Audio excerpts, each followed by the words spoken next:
Dumdum station থেকে নাবালিকা অপহরণের অভিযোগ।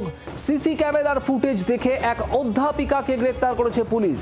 দীনবন্ধু অ্যান্ড্রুজ কলেজের সহকারী অধ্যাপক, তাকে ধরেছে পুলিশ। কি কারণে অপহরণ জানতে জেরা করছে পুলিশ। বিক্রম দাস আমাদের প্রতিনিধি রয়েছেন আমাদের সঙ্গে। বিক্রম, নাবালিকা অপহরণের ঘটনায় অধ্যাপিকাকে গ্রেপ্তার করেছে পুলিশ, গোটা বিষয়টা জানতে চাইব।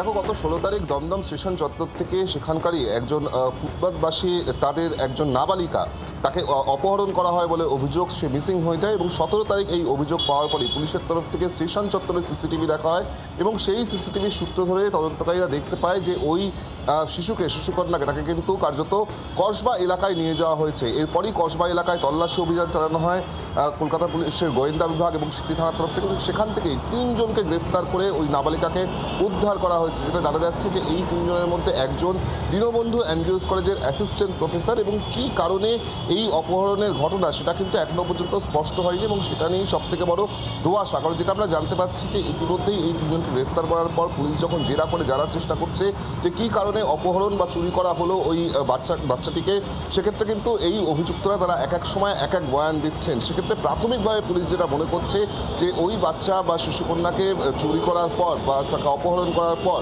মূলত বাড়িতেই রেখে দেওয়ার পরিকল্পনা ছিল, এমনটাই প্রাথমিকভাবে অনুমান করা হচ্ছে। কিন্তু কী উদ্দেশ্যে তারা বাড়িতে এই শিশুকন্যা বা বাচ্চাকে রাখতে চেয়েছিল তা এখনো পর্যন্ত স্পষ্ট হয়নি। আপাততভাবে ওই অধ্যাপিকা সহ 3 জনকে ম্যারাথন জিজ্ঞাসাবাদ করা হচ্ছে এবং যেই 3 জনকে গ্রেফতার করা হয়েছে তারা প্রত্যেকে কিন্তু একই পরিবারের সদস্য, এমনটাই আমরা জানতে পারছি। বাংলার আওয়াজ, বাঙালির আবেগ, জি 24 ঘন্টা।